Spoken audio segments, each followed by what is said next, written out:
This is Digital Voices with Bo Tiffany. Inspiring and providing real insight to our listeners with every story. Exploring deep stories behind every guest. Please welcome your host, Bo Tiffany.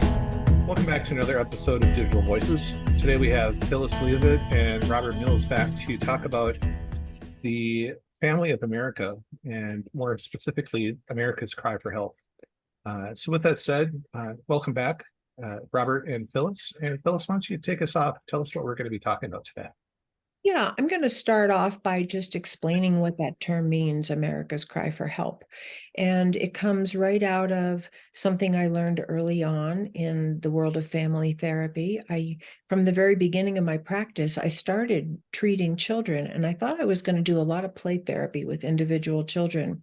But as it turned out, almost, I would say 95 or more % of the children that were referred for therapy were coming because of a problematic and sometimes very hostile divorce happening between their parents.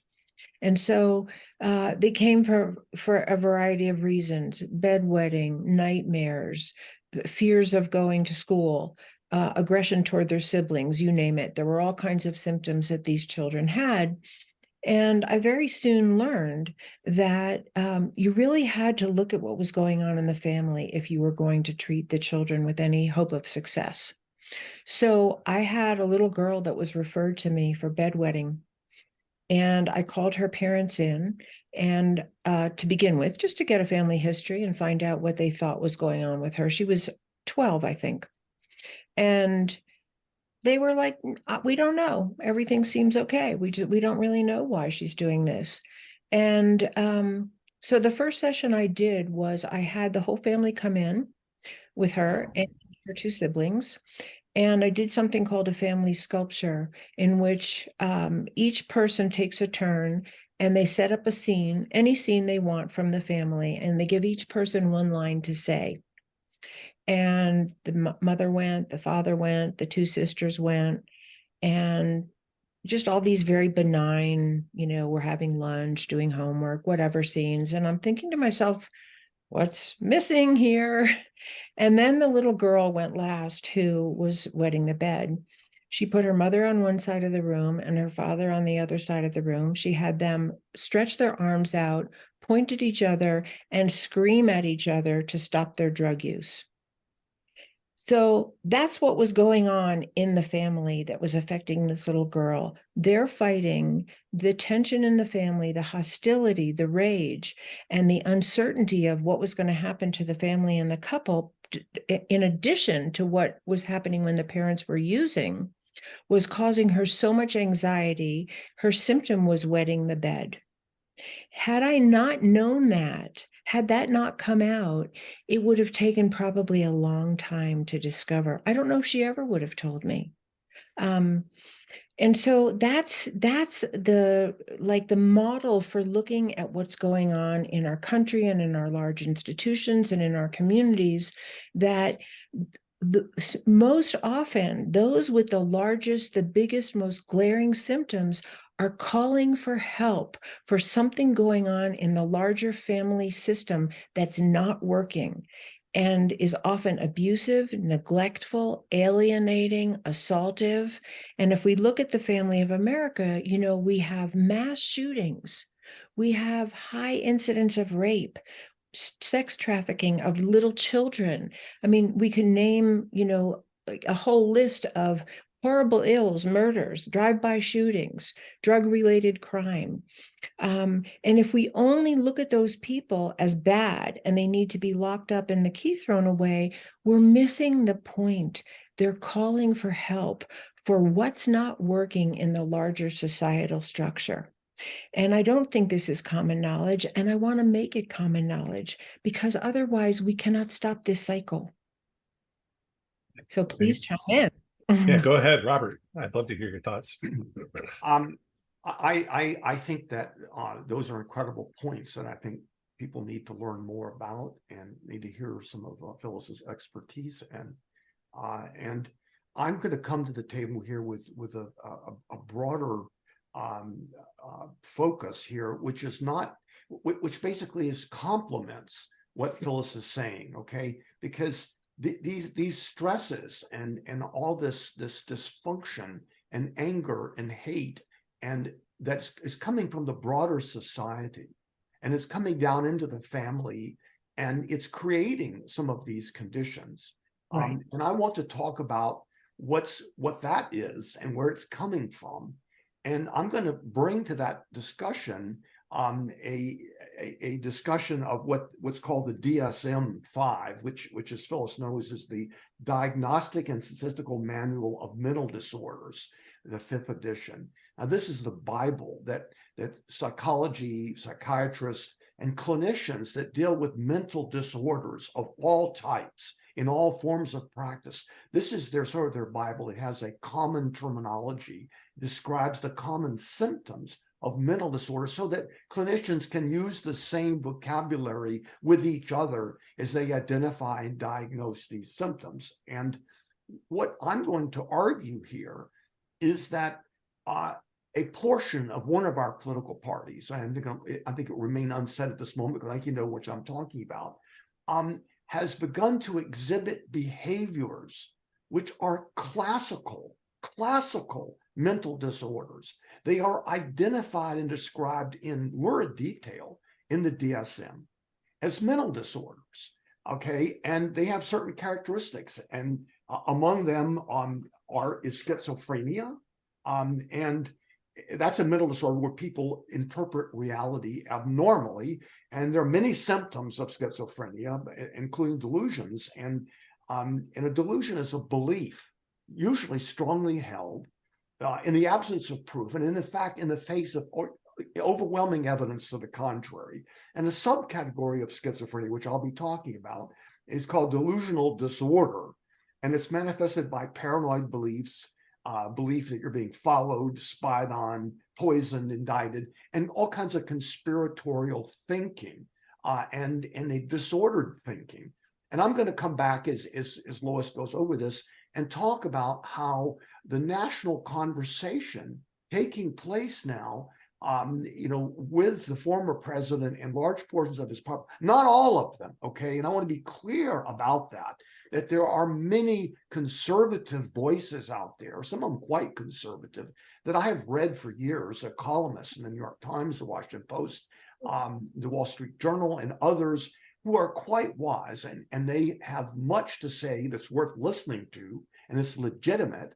And and a lot of Republicans will agree with what I'm going to say. Okay, it sounds like an extremely partisan point of view, but it is one that's shared by a great number of people. But anyway, that point of view will be to try to point out the ways in which the larger political landscape and the larger social landscape has now taken on these characteristics, and it's very scary, of mental disorders, and we'll talk about that.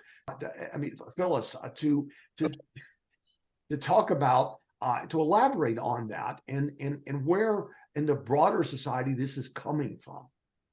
Well, what I want to say is, those are very helpful diagnostic terms, because they identify certain behaviors and certain behavioral patterns, and they're helpful in our broader understanding to know where some of the extremes of mental illness are taking us.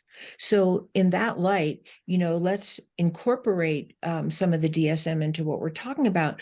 But remember that most people, unless they're born with some kind of brain abnormality, some inherited trait that sets them up to misinterpret reality on a broad scale and not be able to see clearly anything that's in front of them because of some brain, anomaly. Most people are not born with delusions.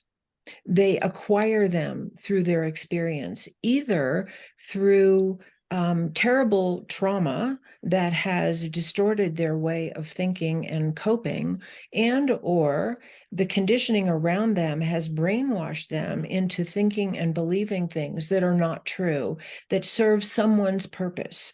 And that's what part of what my book America in Therapy is about, that abusive people who want to hold power and control over others with no investment in the welfare of the people that they have power and control over, and in fact often exploit and misuse the people that they have power and control over, perpetrate a mass sort of a theology, or what, it's not the right word, a way of thinking, a way of believing what is true about other people that is not true, but it's all that the people under their control are exposed to often. And so they incorporate those beliefs and they act on those beliefs as if they're true. And it's also, so what I'm saying is you don't become delusional overnight. Something happens. And that's part of the family structure that I'm talking about, the ill mental health in the family of America that's breeding this kind of delusional thinking, delusional behavior, and then acting as if it's true, with terribly destructive behaviors that are aggressive toward other people, that are discriminating toward other people, and all the things that you have some specific details about, Robert. Well, let's take that point, and okay, I want to follow up on what Lois just said here, and the point of view I want to stress here is that this craziness that we're talking about does not just strike crazy people. Okay, I want to use an example here of Laura Logan. Okay, Laura Logan worked her way up in media to being the chief foreign correspondent for CBS. And then she wanted to be the highly respected correspondent for 60 Minutes on TV. And then something happened to her. She began to go down the rabbit hole of QAnon, and she ended up being fired by CBS. And she was hired by Newsmax. And then ultimately she was fired by Newsmax because she went on and she started talking about how there was this global elite that wanted you to eat insects. And she went into the QAnon stuff about how they dine on the blood of children, and how the Democrats and Hillary Clinton are operating a child sex trafficking ring out of a pizza parlor in Washington, and a host of other sort of incredible sounding delusions that eventually got her fired even from Newsmax. And so I bring her up because, if somebody like that can become a victim and can fall prey to this, then others can as well. This is a sophisticated, very successful person, and there are many others. And so what I see is that this extremely toxic form of behavior, very contagious form of behavior, by the way. Last week there was some instances where Mexicans, middle schoolers, all fainted because they heard about each other and stuff. And so there's a long history of various kinds of delusions being toxic and contagious, and people who don't even have social contact can learn about it and imitate that behavior. So you combine all that with this a media environment which really pitches the notion that there are people out to get you. They're trying to take away your life. They're trying to take away your guns, your Bibles, your religion, your culture, your values. They're out to get you. And that scares people. It creates that fear that Lois has been talking about, that they have to protect themselves somehow. And it's creating an enormous amount of anger in our society, which we see in those mass shootings and other things, and creating this dysfunctional outlook. So I'm going to be paralleling what she's talking about happening on the family level with what is scarily happening on the national level through our dialogue and through a portion of one of the political parties. I love what you guys are saying. I think that what we could do a little bit is, Phyllis, there's a certain amount of biological, we're not born dysfunctional. You said that a little while ago. But depending on your family dynamics, you might be born into a dysfunctional family, which then leads to dysfunction, right? And it could be mental health. It could be, it takes its form in a variety of ways within mental health. Right. But what we're talking about, I think, is the weaponization of these family dynamics, or these family problems, I don't know if that's a great way to hone that word or to hone that, but basically you're taking this family dynamic that, we've been treating with psychology and this mental health field for 150 years roughly, and we've gotten so good that we've started to weaponize it to control the masses. And unless I'm wrong, isn't that kind of what we're talking about here, Robert and Phyllis? Is we're talking about these normal everyday things that families deal with that lead to various dysfunctions depending on the family that you're born into or the situation. We're talking about how to get over that, but we're also talking with Robert, his bigger focus is how that's been weaponized and how that's become a tool to create the populace or popular opinion rather, and to really steer the ship of our nation in a way that's never been done quite like this before.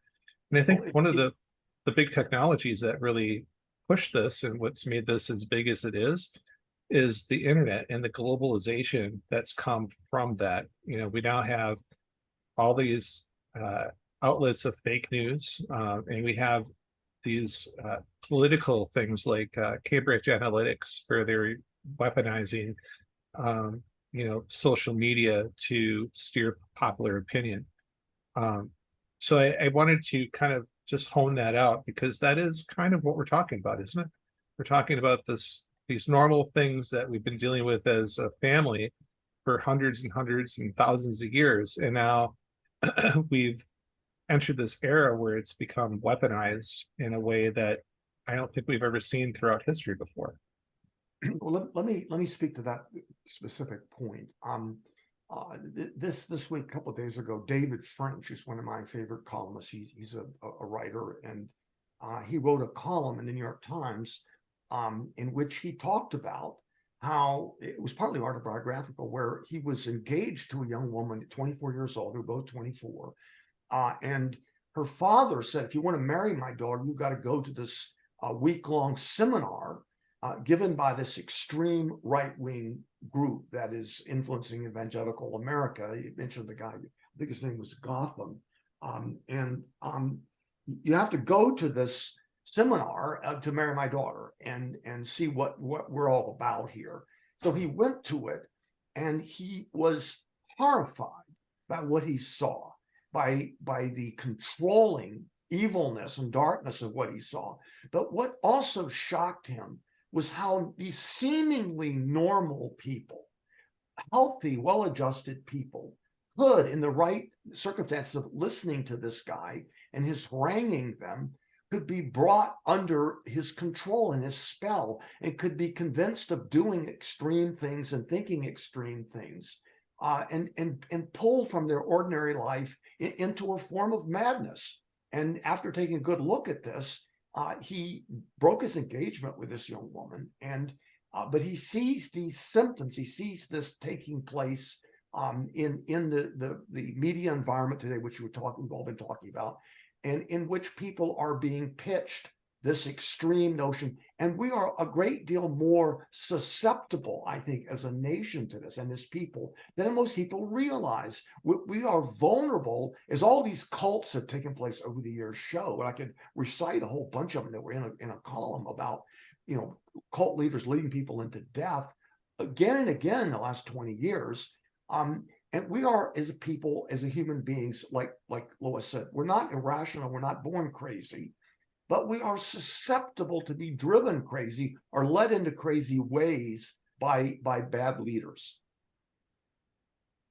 Yeah, and I don't think there's one explanation for why that happens. So I think we have to be open to that there's many avenues by which people come to be influenced in that way. And certainly some of those people, whether they appear to be this way or not, are victims of abuse who are easily controlled. They may look put together on the outside, but they may not be put together on the inside. And they may be very vulnerable, feel very overpowered or overpowering, and identify with a kind of cult that gives them a sense of belonging, a sense of power that they don't feel in their own lives. And certainly there's something to be said that's undeniable about the power of a group as opposed to the power of an individual. It's very intoxicating, and it has a sort of a life and a power of its own. So that's one thing that I would say about it. And I totally agree with the idea of weaponizing psychology. I think that there are people who just act out in their own families, in their businesses, and in their positions of power because they really have been conditioned to act out. And it's not premeditated. They're just doing what they learned or the best way that they've learned how to cope. But there is, I think, a growing sense of, or a growing realization that there are people who are consciously and deliberately manipulating others with psychological weapons, knowing what does generate fear. How do you get people to project their own shadow impulses, their own worries, their insecurity, their anger onto another group of people?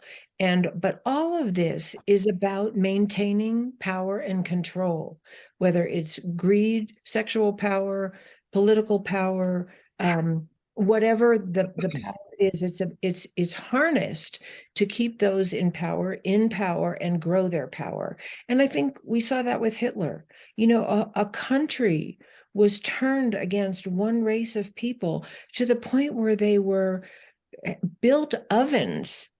That to me is inconceivable, and yet it happened. And so, yes, there is something about this mass influence. I might have mentioned her before, there's a forensic psychiatrist named Dr. Bandy Lee who has been extremely outspoken about terming ex-President Trump as mentally ill on a very severe end of the continuum. And she's written books about it and collaborated with other mental health professionals to really look deeply into what that mental illness looks like and how it's manifesting. And she calls it the Trump contagion. And I think that's what you're talking about. It's like, as this swell of mental illness grows and is not stopped, then it accelerates at sort of whatever the word is, an exponential speed. And I think that's some of what we're seeing, that it's contagious. It's in the environment, almost like, a germ might be in the environment, or a virus or a bacteria, and people kind of catch it. But I think we still have to remember to go back to, for me, where I started with the family dynamic, that even those people who stormed the Capitol on January 6th, they are also symptom bearers for the ills of our country. And we have to know that. Otherwise, we're just going to say these are, there's mass craziness and these people need to be locked up. And maybe some of them do need to be restrained to be safe for the rest of us. But that's not the answer if we really want to reverse this course. On the political front, I mean, we have seen, in the last 100 years or so, a number of rises of dictators who became totalitarians, who completely controlled people, and they used these very techniques we're talking about to get people, as you were pointing out, Lois, to believe that all the world's problems and all their problems personally were being created by this tiny group of Jews who were running everything secretly behind the scenes, behind all that was evil. And they convinced normal, intelligent, educated people of absurd things and got them to do unimaginable evil in the influence of that. And the Soviets did the same thing, and Mussolini did that. And we're seeing that today with this extremely skilled propaganda by the far right, which a lot of it's just absurd that people are believing it, and they're convincing people that one of the national political parties, the Democrats, are running pedophiles out of a pizza parlor, and that they are doing all of these things that are preposterous. And one of the underlying tactics of this is to destroy the notion of truth. Okay, one of the anchors of sanity is the idea that there is such a thing as truth, and there's such a thing as not truth. There's a lie. And one of the things that dictators and political and this includes the religious fanatics controlling these groups that and cults, they all want to eliminate the idea that there's any such thing as truth and any alternative explanations for anything. And so you see that happening now in America. And one of the things that I saw two examples of that today that I thought were quite remarkable. One of them was that Hunter Biden, President Biden's son, solved his political problems, his criminal accusing problems, and it was in a big package deal in Delaware. And why is that important? Because the person who was in charge of prosecuting him was David Weiss, who was appointed by none other than Donald Trump. He was appointed by Donald Trump specifically to prosecute Hunter Biden. And Biden had nothing to do with it.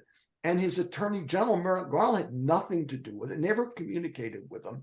And this prosecutor was allowed to stay on when Biden took power, unlike what happens with all the other U.S. attorneys that are changed with administrations. This guy was allowed by Biden to stay in power, and he was told by Merrick Garland specifically in writing he had unlimited authority to pursue this investigation wherever, and even including in other jurisdictions, wherever it led him, they would support him. And he came to this conclusion, and all day long today in Congress and in the media, Republicans have been saying there's two tiers of justice, and in Biden's corrupt, Department of Justice is giving this guy a slap on the wrist. He's getting this special sweetheart deal, and on, all of which is just manifestly lie. But it's designed to rile people up and get the base unhappy. But they're willing. And this really is disturbing that people who know better, these leaders, are telling people something that is absolutely manifestly false, and they know that it's false. So I found that disturbing, and I found that an example. And the other thing that I wanted to mention about the sweetheart deal, what is it? They went on and on talking about Hunter Biden again and his deals in Ukraine. He was hired by this energy company in Ukraine and paid millions of dollars to be on their board. And he had no expertise for this. He was miles over his head. And it was clear to anybody that he was hired in an effort to curry favor and influence peddle and so forth in the White House. Nobody paid much attention to him. It didn't really work. But what was interesting is they went back and they went on and on and on about this, and yet there was not a single word about Ivanka Trump with her $1 billion deal in China, getting 34 patents on things, or Jared Kushner's deal with Oman, or his enormous deal with Saudi Arabia, which he reached while he was sitting in the White House, which is, so there was nothing illegal about what Hunter Biden did, and there's really no dispute about it. I think there's a wide agreement on both parties or everywhere that we should have laws about the relatives of presidents, getting these kind of things and how they should be handled. But both parties acknowledge nothing illegal about it. But here they are pounding away on it in a way that is manifestly misleading and inaccurate. When Trump's own kids have 1,000 times more at stake in it. And so, but what you see here is this overarching need to vilify one party, one side, by the other side, and to show them as illegitimate, and to create anger, and to create a sense of woundedness and a sense of unfairness about it. And so one more point on this truth thing, and that is that one of the foundations of truth is if somebody lies to you once, that they should lose credibility, show you some accountability for that in terms of their diminished credibility the next time. And here we are with Trump today, arguing like the 6th different explanation for his taking the papers. I mean, the first one was he could declassify them in his mind. He told that in an interview. The FBI planted these documents. The National Archives planted these documents. And, you know, he didn't take them, but he did take them, but he needed them to work to work at the office. And, you know, each one of these is mutually exclusive of the others. And only one can be true. The others have to be false. So here's this guy with 6 different lies, all mutually exclusive. And no one is calling him out and saying, wait a minute, you know, you're being accused of this stuff. And, you know, how can you say this when you just said that, you know? But finally, one last point here, you know, and this is the indictment here. You know, I think everybody should read. It's only 40 pages. But what's interesting about it is you go out in the street and ask Republicans, you know, about this indictment. They say, oh, it's this two-sided justice, you know, nothing happens when Biden walked out with papers and Pence walked, and nothing happened to them. Nothing happened to Hillary, but with these papers. And look what's happening to Trump. But the interesting thing is, in this indictment, it doesn't start the accusations until 18 months downstream. And it wasn't his taking the documents wrongly and illegally that they accuse him of. It was after 18 months of jacking around, he starts lying and hiding them and obstructing. And once they were subpoenaed, you know, he refused to give them back then and starts hiding them and moving them and lying about it and getting other people to lie about it. And that's this whole basis of the indictment. But nobody seems to know that because they're not being told. They're being told something else. Again, an example of which there are many thousands of them, of how, you know, people are being manipulated to feel victimized and to feel that the government, the FBI, all these agencies are being undermined, that everybody's out to get this leader and you have to believe him and not believe anybody else. And all this is a very toxic stew for families and for individuals to be subjected to. And it translates out into ways that Lois is writing about and has insights about, that goes right down into the families and individuals. And she can now speak to that. And I personally don't think that religion today, except for these extreme fundamentalist groups, these evangelicals, are very much enthralled of the extremists. They are part and parcel of it, okay? And you see these behaviors there. And there's occasional congregations here and there. But on the whole, you know, especially in America, religion has cooled like a fire, you know, to the embers are barely warm today. I mean, you go back 50 years. I mean, I give these history tours, and you know, back in the turn of the century, 19th century, in San Francisco, there were disputes about whether a particular priest should be in the Golden Gate Park, and families were divided on it. That this was a hot thing. People cared about the dogmas of religion and whether this was true and that was true, and who was a sinner, who, you know, and if you go back further, I mean, the religious fervor is what populated the United States. There was a murderous rampage that took place in Europe, and 50% of the population of what's now Germany slaughtered the other 50% with swords, women and children, over trivias of theology. I mean, the Protestants would go to one Catholic village and the Catholic village would go to another, and they slaughtered, and to escape that madness and that mass slaughter, millions of people left Europe and came to the United States and populated it. And one of the first things they did when they got here was to start persecuting people who disagreed with them. And this led, when the founding fathers got together, to, in their wisdom, they realized that they didn't have a quote prayer setting up this republic unless they fixed that. And so that's where the First Amendment comes from, and the idea of religious tolerance. And the United States is the first place on earth with this notion of religious tolerance. You know, and I did a podcast with you talking about how the Spanish Armada, defeat of that, led to the creation of tolerance, which is the defining intellectual point, foundation of Western civilizations. We know what we call the West today. It started out as religious tolerance, became political tolerance, and that's where it all came from. Okay, and you know, but today in America, it's cooled down to the point where, I mean, the most churches are, I mean, when I was a kid, I got up in front of them and I talked about, hey, how can you believe in virgin birth? And I was one of those firebrand young kids. And what quickly came to me, and this was some time ago, was that people came to this Methodist church in some little town in the Midwest out of fellowship. I mean, they didn't care about all this doctrine stuff that and they didn't care about all. They just wanted to be there with their friends that they hadn't seen, and they wanted to be there and sing these hymns that were like lullabies to them. They've been doing since kids, and they got some emotional, and it was all for goodness, and it brought out the best in them and the best in their friends. They talked about things that would, and it was not about their neighbor being wrong or theological. That was hundreds of years before that.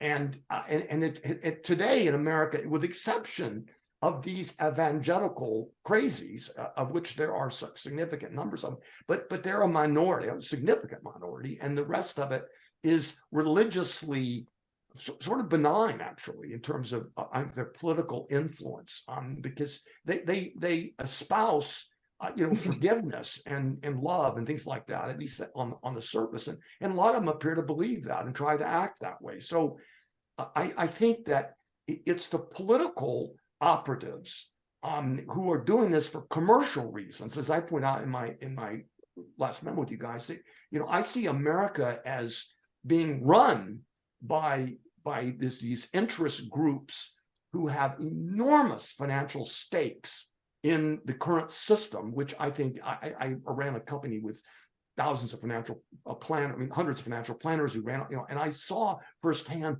just how much is given to the wealthy in this country on a regular basis. I mean, and I am no left wing, I mean, I saw that trillions of dollars of giveaways and tax benefits and other special deals are given to the wealthy in this country, and they want to preserve that. And that's why they got the Supreme Court to rule on the Citizens United case, which bars Congress or anybody from in any way putting a stop to this or even regulating it. I mean, you can give money secretly to anybody, and foreign countries coming now and donate to political parties. And the corruption that this generates is staggering. And, I give these history tours in San Francisco, and I talk about this red light district that we call the Barbary Coast in San Francisco. Especially, it was fueling, there weren't that many women in San Francisco, and there was a huge red light district. And they couldn't get rid of it.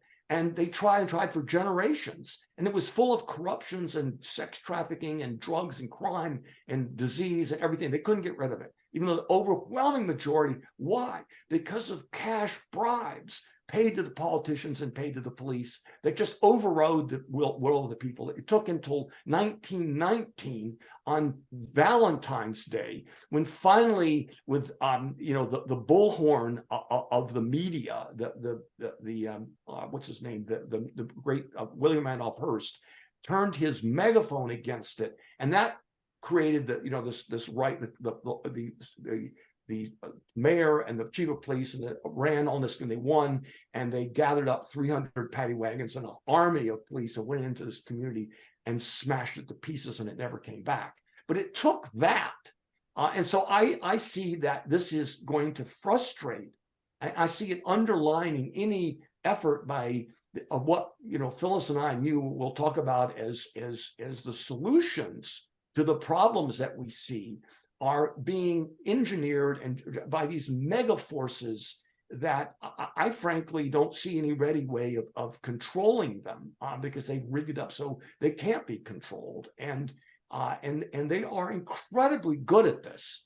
I mean, they're much better at this than the good guys. Their messaging is incredibly good, and they vilified all of and they talk about the Democrats, they talk about their opposition in ways we never ever did in America before. That the Democrats are illegitimate. They're trying to destroy America. There's no restraint and no shame in it. And the result of that is really doing huge damage to democracy itself. But it is astonishingly effective. And they're getting people to believe these horrible things. And that's been seeping down to the level that Lois deals with in her therapy, of seeing people angry and mad at each other and having dysfunctional examples of how you resolve conflict. And they're seeing this bitter, like the parents fighting. This is the parents fighting that we're all being witness to, which every therapist like Phyllis sees. And, you know, when the couple has this ugly divorce, it has tremendous damaging influence on the children. And we, the voters, are the children, and we're seeing this and witnessing on a nationwide scale. Phyllis. Yeah, well, I'm so glad you brought it back to the family therapy model as it applies to the country, because that's exactly what I see. These are highly destructive and violent abuse dynamics playing out, and taking it back to your theme, Bo. I do want to say something about that, about places of worship, religious organizations that not so much from the point of view of historically, but what my observation is that people are people no matter where they go. And whether they're in a business or in government or in their home or in their church, we play out the dynamics that we've learned. We play out our issues everywhere. People who have become passive in their homes tend to be passive in their workplace and in their church. And those who identify with the aggressor and want to dominate others tend to do that in their workplace and in their friendships and in their families and in their churches. And so you see these really dysfunctional group dynamics playing out everywhere. And the one thing that I would just say about, because there is such a historical perspective on, on the church and its power and its role in the, sort of the evolution or de-evolution or whatever of civilization, that when you have your argument based on what you believe and you're telling other people is the word of God, there's nothing beyond that, I think, for humans to go. And so there is tremendous power in that even though, from my point of view, from a psychological point of view, we see God the way we have been taught to see humans.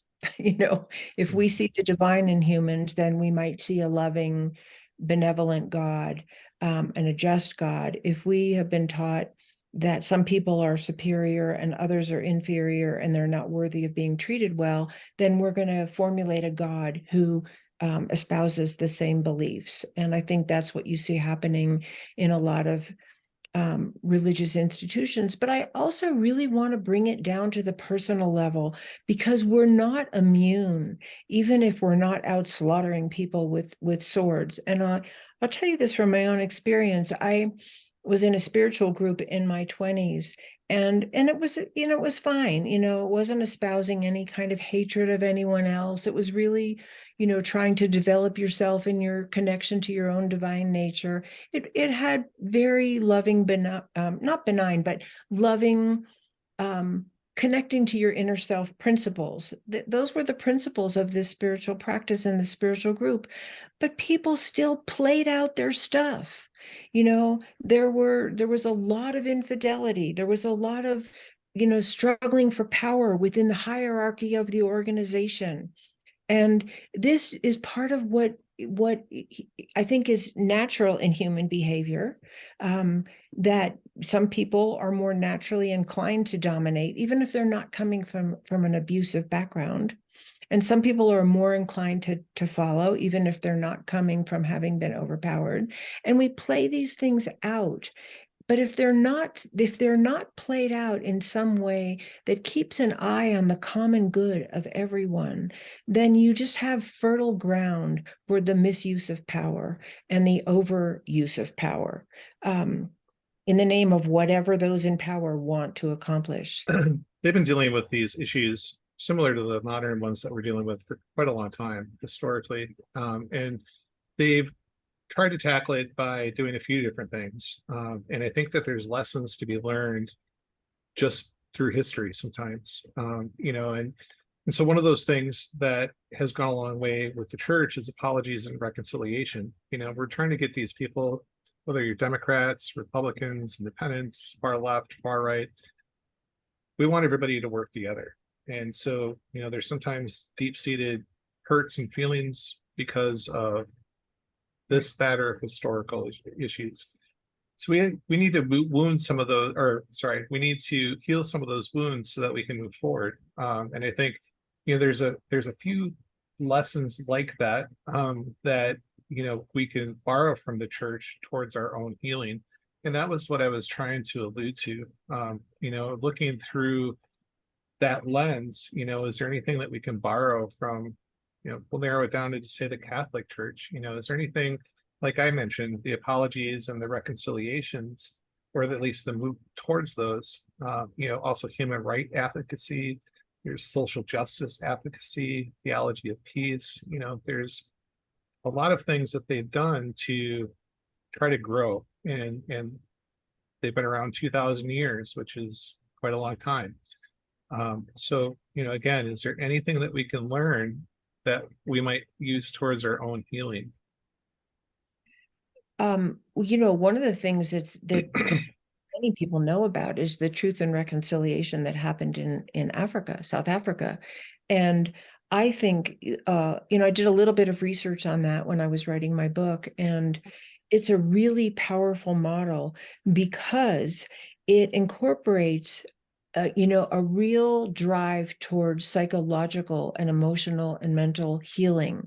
And so the structure of that was to bring victims of apartheid and those who had perpetrated the worst atrocities of apartheid together for truth and reconciliation. And the condition was that no one would be prosecuted for telling the truth of what they had done to harm other people. And while that might be offensive to some people, it was the only way to make it safe for those who had been caught up in hurting Black people, to have a safe place to own what they had done. And for the victims of those atrocities to actually hear them take responsibility for it. And it was an amazing model. And I won't go into the details of it because we don't need to, but I think that is in the direction of what I'm talking about healing the family of America. We have to, because inside all of the perpetrators of those atrocities are people who were either victims of abuse or were brainwashed into believing that Black people were terrible and deserved the horrible treatment that they got, or that they should be destroyed. And if we don't look through a lens of the possible rehabilitation of all of humanity, we really don't have a chance.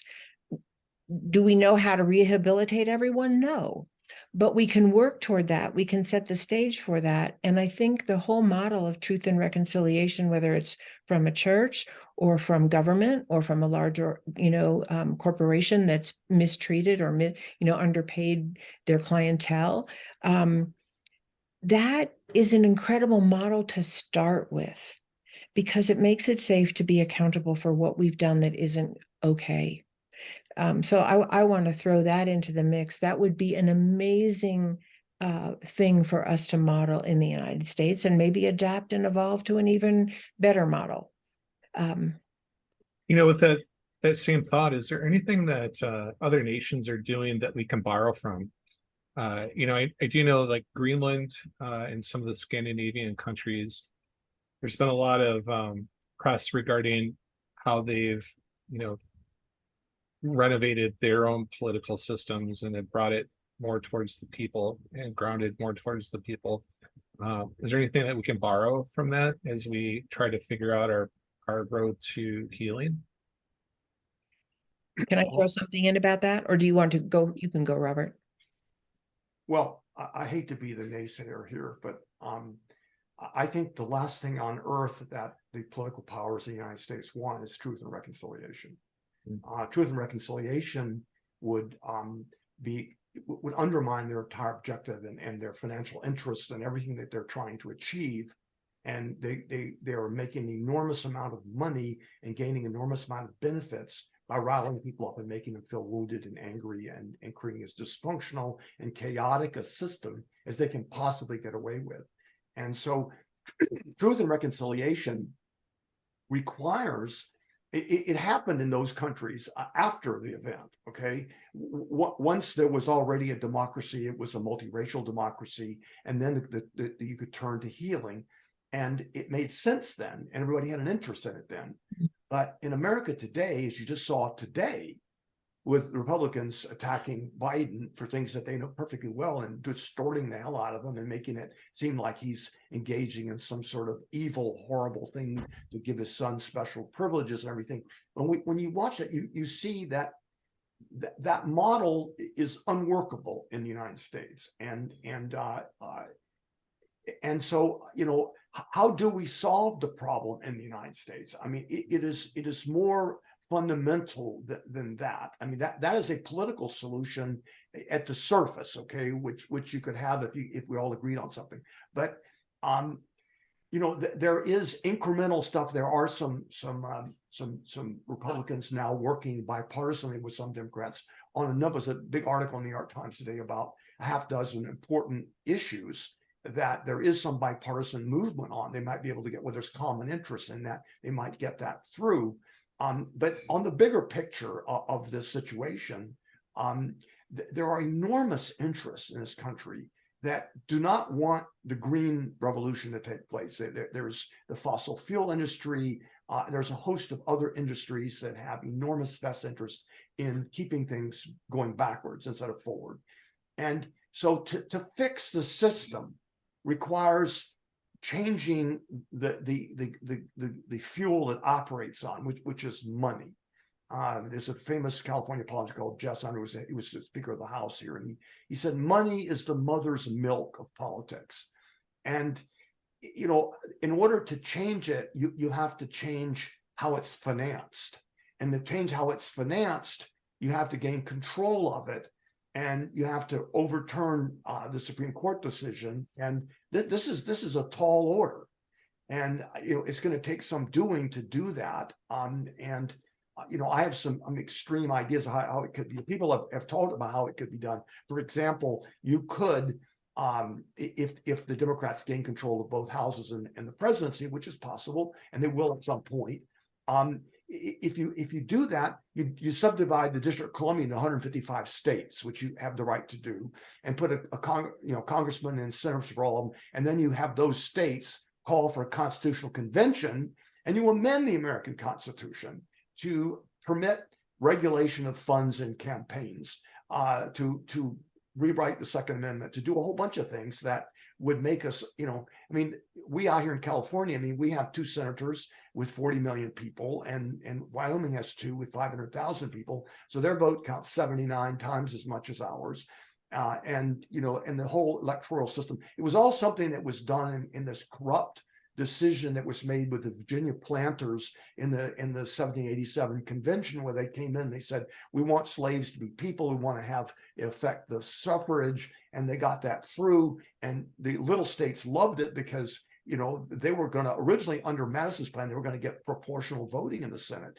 And now these planters wanting to keep slaves, Delaware, the little states said, well, how about it, in Connecticut, how about if we all have equal, suffrage in the Senate?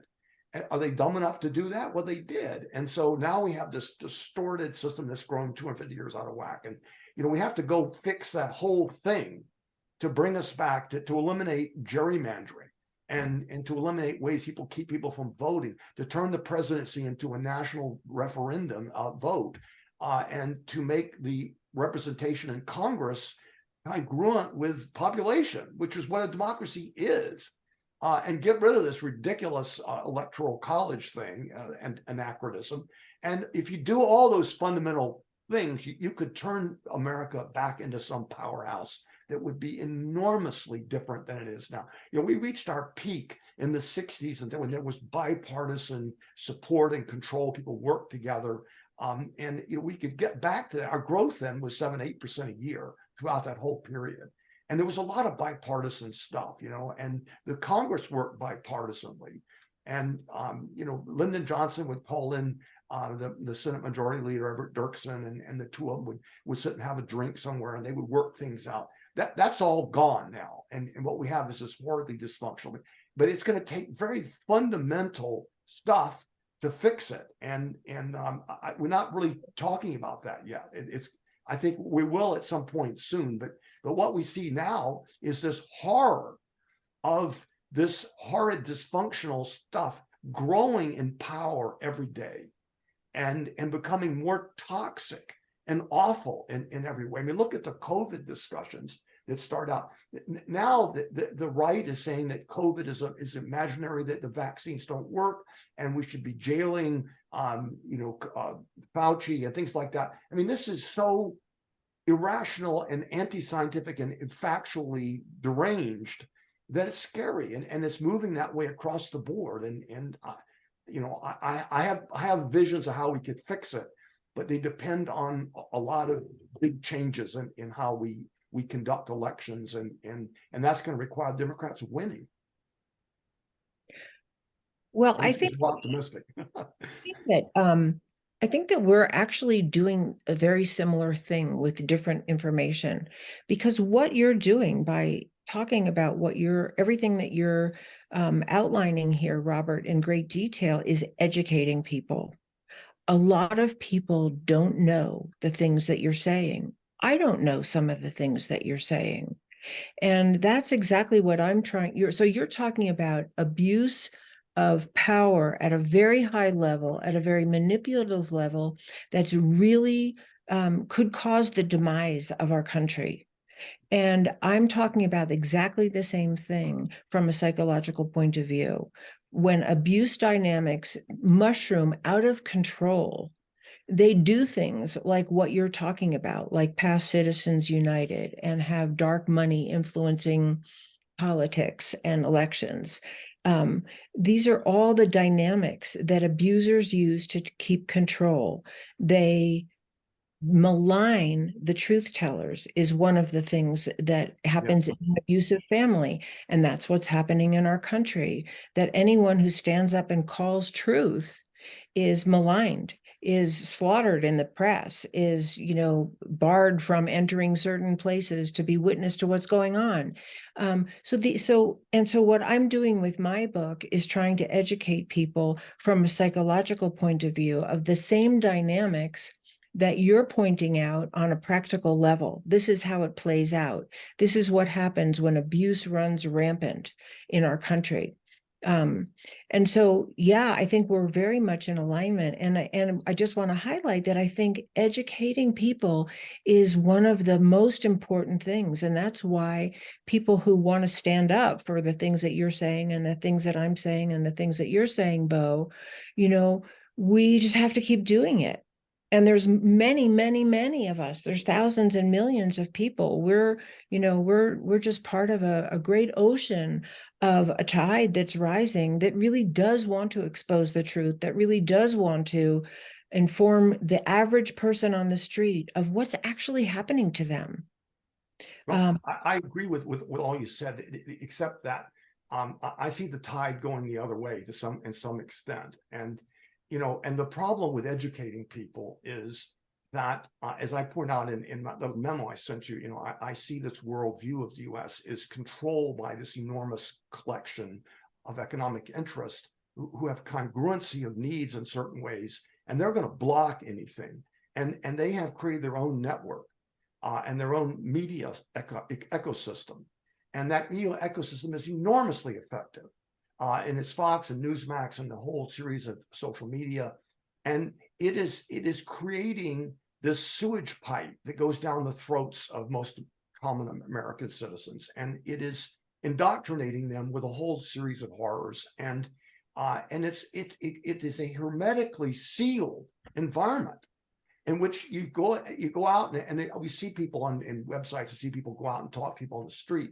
I mean, they have no idea what's going on in the United States. And they turn on Fox News. There's studies that show people who watch it no less than people who don't watch any television. They are not only they know nothing. And there was a recent study actually that went out and asked people questions about civics and history and science, and determined that Americans know less today, all of them, than they've ever known.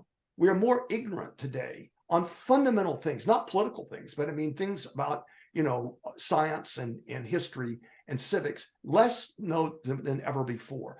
And what these groups are doing is they create this thing, and I don't know how to penetrate it. I mean, people watch that every day, they hear that every day, and I just gave you some examples about how they're lying about fundamentally lying about everything. And how do you get those people? You know, I mean, they went out and they asked, you know, on CNN, went out in the street and talked to Trump voters, and they said, you know, what about this indictment? Every one of them went on and on about the two-tier system and how Biden got away with it. And they try to explain to him, no, he doesn't say that. It says something else. They've never read the indictment, and they have no idea what's going on, but they believe it, and they're being egged on every we have to figure out a way to penetrate that. And alas, I must confess, I don't have a ready answer for how to do that, you know, and how to get people to change their media habits. I make a point of listening to all of them, you know, to Newsmax and Fox and all of them. And I read the Wall Street Journal, and I read the conservatives, and I try to get this balance. And what are they thinking? Why are they thinking that? And you know, but I'm sadly I'm pretty alone in that. You know, most people have their media source, and that's what they believe, and that's, Lois, the problem as I see it is that we're talking to each other about educating people. You know, when you sit down with a Trump person, you know, you're up against a solid wall of, you know, no, that's not the way it is. Just like with people who live in Ukraine, we call the Russian family members and say, you're invading Ukraine. And they would say, no, they're Nazis there, and it's a rescue mission, and we're helping. It's a special military operation. And they had no idea. And you know, they couldn't penetrate that, and they still can't to this day. And so that, I think, is the central problem as I see it. Bo? I just absorbing. I think Robert's got his thumb on what's going on, you know, in the system. You have your thumb on the reasons for that and how mental health is affecting and shaping that. I'm trying to dig into a little bit of the history to find out how we got here, you know, because if you don't know where you're from, it's hard to know where you're going. And that's another reason why I thought, you know, perhaps looking through some historical events to see how they might have dealt with things could help us. But I'm kind of getting the feeling that maybe that doesn't necessarily apply. This is too modern, and this is too much of a unique situation historically. But then at the same time, Phyllis, you know, you're relating everything that's going on to very fundamental things. And so I think the big question for me, and Robert hasn't really answered it because he said he hasn't been able to penetrate how to do it. But how do we penetrate the system that we're currently living in to actually access reform? I mean, it's one thing for people to talk about it like you and I, but there's very little power in our hands other than sharing word of mouth and ideas and socializing these things amongst our friends and family.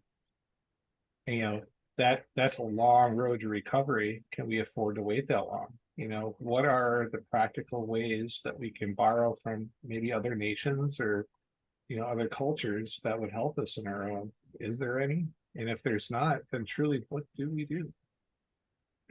I see that where we came from is that, you know, by the 1880s and the Gilded Age, you had these individual industries like the railroad industry that found that they could give money to politicians, and they had tons of money.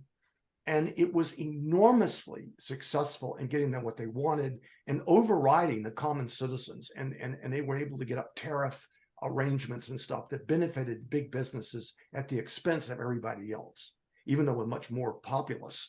But the money, and then advertising was paid for by that. But as television came on the scene and the media, the cost of campaigns exponentially went up.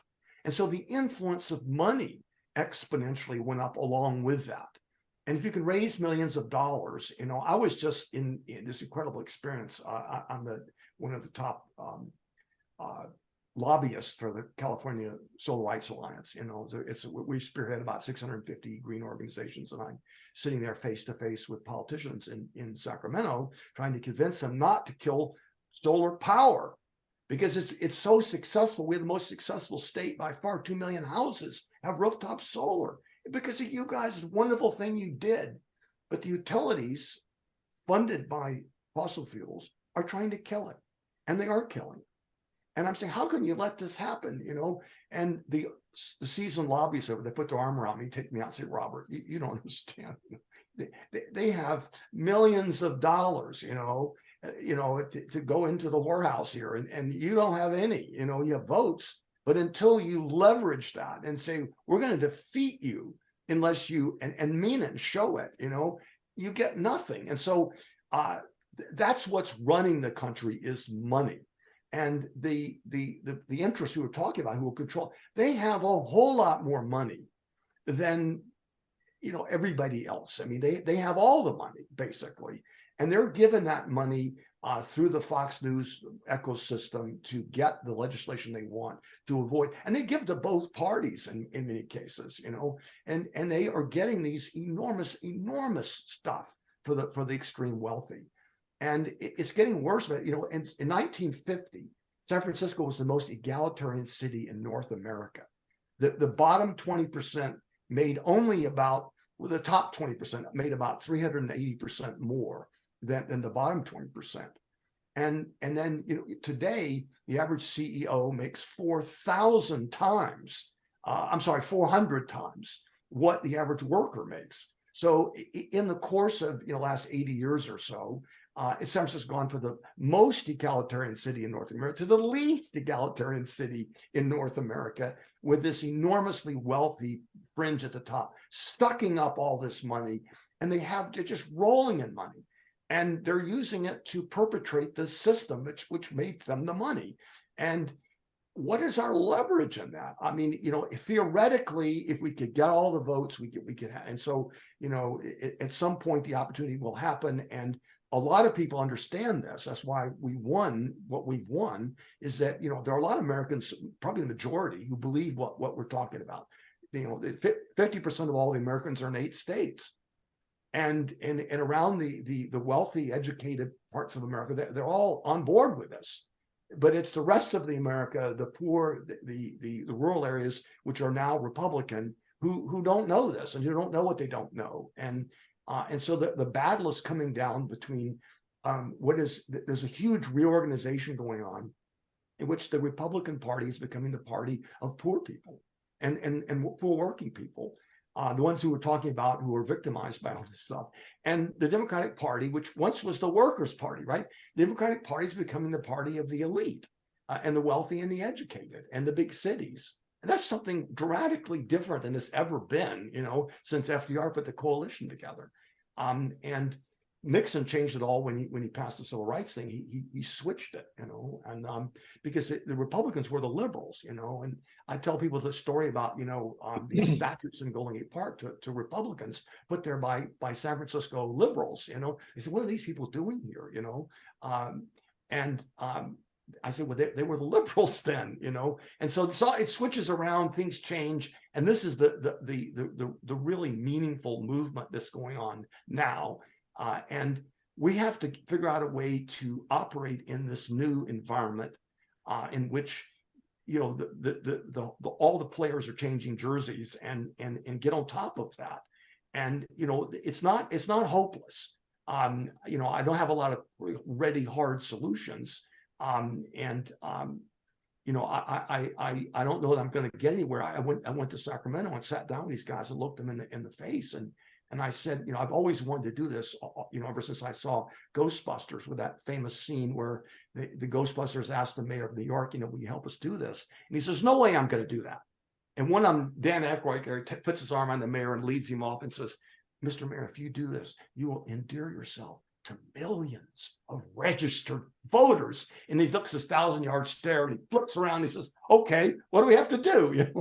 And so I tried that. I've wanted to do that all my life, and I got to do it with real, in a real life setting. And I don't know they're going to do anything. I mean, they're way, and I got high-fived by all my fellow, but it's going to take leverage. Leverage is and that's what the Speaker of the House in Sacramento told me to my face. He says, Robert, you've got to have leverage. It's got to be votes or money. And he's right. And so we as Democrats, we want to save the world. we have to get votes and money to do that. And they got all the money. So, it's going to be votes. And that means, licking envelopes and making phone calls and doing all the stuff that we do. And, Miriam and I spend time, every election, sitting there, reaching out to voters in other states and everything and trying to get this in. And we've been slowly making progress. And we have an opportunity, I think, coming up here in this next election, where there's going to be a chaos on the other side and not chaos on our side. As long as our candidate doesn't have a stroke or something or some unexpected thing, but we may have an opportunity here for getting over the edge and getting that majority back. And if we do, there's things that can be done to fix this. Okay, there's things that can be done to fix this. And so that's what if we want to do something on the mega level like this, it's got to be something along those lines. So that's my thinking, Phyllis, what do you think about this? Yeah. Well, originally I had several original titles for my book, and one of them was The Terror of the Situation and Hope for Our World. And I think you're talking about the terror of the situation. And I think it is a really dramatically horrifying situation that the whole world is in, and we're a big part of it. So I don't have any argument with anything you're saying about how dire some of the challenges are and the threats are that we face. And I believe myself that we're hovering on the edge of our own extinction. I think that's unchecked. These dynamics will either destroy the climate of the earth or lead to a third world war, or lead to a society that is so run by inhuman and inhumane governance that we will have lost our humanity, and probably eventually the climate as well. So I do think it is a dire situation. And because I, come from the background I come from, and I'm going to just talk about my own, I had abuse in my own childhood, and the beginning of my life was very dark. And I didn't think that I was ever going to make it out of it. I really didn't. I thought there was hope for other people, but I really didn't think that there was hope for me. If you had looked at me, I didn't look that way. I functioned. I got married. I had kids. I got up in the morning. I cooked. I cleaned my house. But my life was under a very painful shadow. And I really didn't think it was ever going to get better. But I read books. I read books about other people's stories of making it out of trauma and dark places and overcoming tremendous odds. And I was fortunate enough to have people that I could work with who could see something in me that was not the negative picture that I had of myself, and who in their own often imperfect ways helped guide me through that darkness to eventually be able to find a reconnection to myself and some really significant light on the other side that I never thought was possible. And so if I can do it, anybody can do it. And the two best things that helped me, or two of the best things that helped me, were being able to read books by other people and get information that was not available to me from my own psyche, and to have help from other people. And we can do this for our neighbors. We can do this for, whatever our sphere of influence. You might have a huge sphere of influence, Robert. You have a big sphere of influence, Bo, with your podcast and the work that you do. We don't know who we can touch that might have an even bigger sphere of influence that can impact people in ways that we wouldn't know. I had a teacher in high school in an English class who thought I was a fabulous writer. You know what? That really changed something in my life. Just her belief in me. And I'm sure she's probably gone now, but she probably had no idea of the impact she had on my life. So I hold those two things together: the terror of the situation and hope for our world. And that's why I think we're doing what we're doing. And And I think the precipitous place we stand on, that we all stand on, is that the terror of the situation and the hope for our world are just like this, and we could tip so far that we won't be able to come back, but we don't have to. And that's my hope. That's the purpose of my work, that we don't have to. If we're informed, if we can influence other people, it might not happen in my lifetime. It might not happen. But while I'm here, I'm going to try, the best that I can. We Well, talked to, Go ahead, Ben. so we talked about the human spirit, and, that's probably, in my opinion, our saving grace. The human spirit has some qualities to it. Adaptability is one of them. Hope and optimism. Growth through adversity, that's a huge one. We can see that over and over throughout history. Connection and empathy, that's the one thing that I think globally will bring us all together, is that we all have that empathetic human nature to us. Right. And the other thing I think too is if we can bring a purpose and a meaning that would somehow bring us together. I hate to say what I'm about to say, but we've been talking a lot about UFOs and the Pentagon releasing stuff, and some top-notch whistleblower came out and said we have spaceships and alien bodies, and it's all true. If that does become true, that could be one of the things that potentially bring us together globally. It gives us a larger picture, which is something we need. And so whether that's all a hoax, which I don't think it is these days, but even if it is, we need something like that, something that will bring us together as a humanity. Can you think of anything other than, that far out ET stuff that can help us unite on a global level? Well, I think that the thing that helps us unite on the state level and on the countrywide level is people who believe in America, people who believe in the ideals of America, as I do, people who are inspired by those ideals. Yeah, we had flaws and we had this and that, but underneath it all was this revolutionary idea, an inspiration of the whole world. The most influential event in the history of the world was the American Revolution and the Constitution that came out of it, and the values that were inspired and enshrined in the Constitution. And I believe in that. And I believe in America. And I believe in those ideals, and I believe in the American people. And some people say, well, let's if this happens or that happens, let's go to New Zealand. I ain't going anywhere. I'm staying here, and I'm fighting for my country. I'm fighting for my state, and I'll do what it takes. And I have a lot of friends helping me, and a lot of people in this country helping me. And I think that's our answer, and that's the only answer. And that if we stay here and we apply ourselves and we work with our fellow citizens, and we make phone calls and lick envelopes and make contributions and organize and try to persuade our fellow citizens, that ultimately it has the chance of working. I agree with both of you that it might not, but it has the biggest and best chance of working.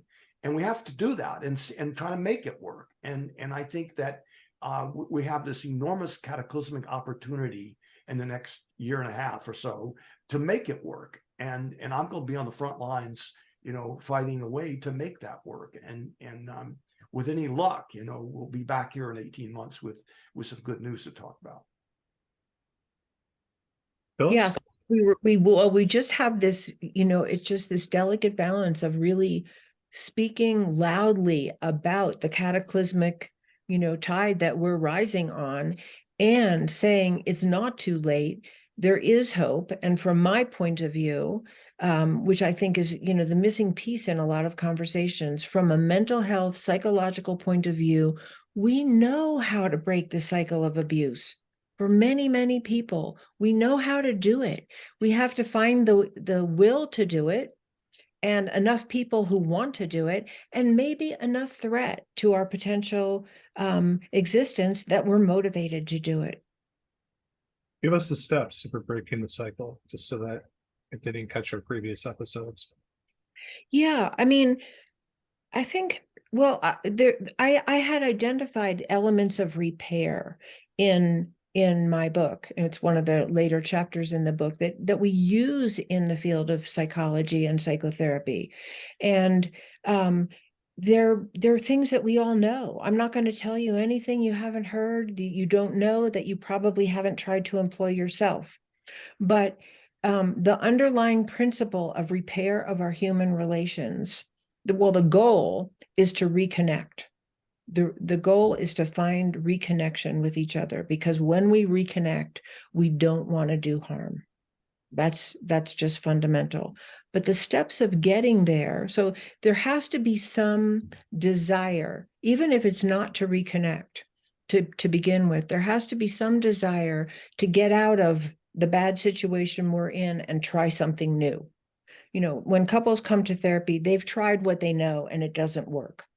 So the principles of repair that I have outlined are, number one is safety. And this was part of what the Truth and Reconciliation model exemplified, that it has to be safe to speak our truth. It has to be safe to speak our pain.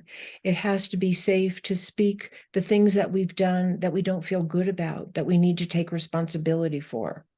It has to be safe. That means non-judgment, non-violence, non-retaliation, that we're opening up this space of truth, of raw truth, vulnerable truth, scary truth sometimes, whether it's from our past or our present, because the goal is not to find out who's right and wrong, who's good and bad, but to heal, and to heal everyone. So these are some of the underlying tenets of the best psychotherapy. Okay. The next one is what I mentioned in that is the willingness to take responsibility for oneself. And that might be, it might be not as blame. Responsibility divorced from the whole world of shame and blame and punishment, but responsibility like, I did that. I said that. I, alienated you, or I spoke badly about you, or I did whatever I did. I hit you. And I'm sorry. I see, I'm willing to hear the impact on you. I'm willing, or if I was really truly the victim, I'm willing to tell you the depth of my pain and how that impacted my life and what I'm asking from you now that would help me heal. These all happen in a space of safety, non-judgment, non-violence, and non-shaming. And so, each one leads to the next. The next one is reparation. It might just be, I'm really sorry.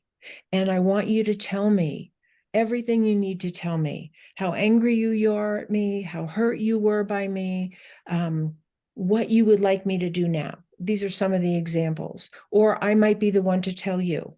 Okay, so reparation, and along with reparation is kind of rehabilitation.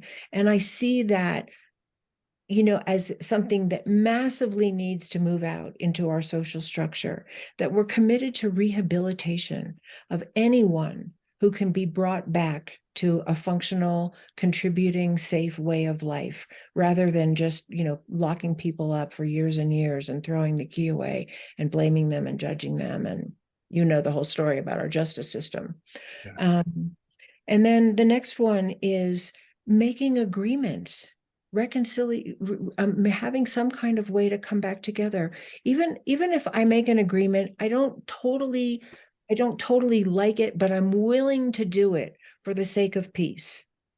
Best option is, I have heard so deeply about your point of view, and I have felt so deeply listened to, that I want to make agreements with you, and you want to make them with me. But short of that we make them for the sake of repair, that we make them for the sake of having a better relationship in the future. We make it for the sake of not having violence, whether it's emotional, verbal, or physical or sexual. And the last one is reconnection. And these are the elements of repair, that we actually reconnect. We feel each other. We have empathy for what we've gone through. Anybody that I've ever worked with that has really committed themselves to that deep listening process inevitably comes out of that process with more empathy for the other, and is receiving more empathy from the other person. And that's what heals us. That's what makes us happy. I say this over and over again in my book. What has hurt all of us are the injuries to love and belonging. And they're healed through rekindling love and belonging. And what is so sad and so confronting and so not talked about in our world is that love is not even used in the world of politics. We don't talk about that. And it's the best food for human beings. And it's ultimately what heals human beings. I've done lots of, processes with clients. I've done EMDR and inner child work and guided visualizations and psychodynamic work and some behavioral work. Lots and lots of processes, and they're all great. But you know what is at the heart of my therapy is I love people and I want them to get better. I'm rooting for them. I'm looking at them as their essence, not as the terrible things that happened to them or the terrible, beliefs they took on about themselves, or even the terrible things they've done. And that is psychological well-being. And I'm a stand for that. And I'll keep speaking about it. When I just want to say this one last thing. This sort of goes along with what I said before about my own history. As a psychotherapist, I was really comfortable with the one-on-one. I'm a one-on-one kind of person. I love deep conversation with my friends, with my family, with my husband, and with clients. I love that. I love going deep with people. I love that healing journey. I never imagined in a million years that I would want to have a public voice. It was not on my radar. And if you had told me that was where my life was going, I would have said, I'm not going there. And yet I couldn't not do that now with what I know and what I want to share. And we don't know who we can touch, who might have a way bigger voice than me. Yeah, it's the ripples in the water. Robert, go ahead. I think that what, hang on. I think that what Lois has just said, it was tender and touching and articulate and insightful and powerful. And I agree with all of it. And I think it's a wonderful vision to have. From my political point of view, I think that once we have retaken the power in the system, and once we reformed it, which is, hopefully is a goal ahead. Once we've done that, then it's going to be time for truth and reconciliation, and it'll be fertile then, and people will be willing to listen then, and I hope that you, Phyllis, and others will come forward and play a role and lend your public voice to that dialogue, which can take place then. And heal the problems that we have. And I think that in order to be effective, we have to first win, the struggle, and we have to control, the organisms of government have to be under the people's control and the majority's control. Well, I wouldn't argue with that. The only thing that I would just add is how are we going to get there? Unless more and more of us keep speaking up, speaking out, publishing our books, writing our articles, and, how are we going to get there? So I see this as one way to get to what you're talking about, one way. And there's, environmentalists working from another point of view, and scientists working from another point of view, and educators working from another point of view. We're part of something way bigger than any one of ourselves. But I think the powers that be now would like us to feel helpless, would like us to give up. And that's part of the abuse dynamic that we don't want to buy into. Well, I don't buy into it, and I don't feel helpless, and I agree with you that message can be empowering to people, and is one of the ways in which we can make progress and go forward And, I have my own voice and how I'm going to try to use that, to, along with those who agree with me, to take back power and use the political power process to heal, use it to reform, use it to make things better, to protect the environment, protect the weak, then we will need more than ever to hear the voices and listen to the voices and give power to the voices like yours. I hope that day is not that far away. Yeah, me too. Me too. And just to go back to our title, we're here listening to the cries for help and interpreting them back to anyone who can listen to us, like many people are doing, interpreting them back to some of the root causes that we could actually take the power back to address.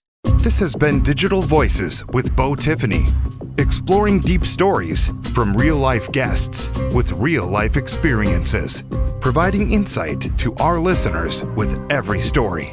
Stay up to date on future podcasts by bookmarking Digital Voices with BoTiffany.podbean.com and follow Bo on social media by searching Digital Voices with Bo Tiffany. Have an idea for a future story? Send your idea to acrmadison@gmail.com. Until next time, grab life by the horns and keep inspiring others.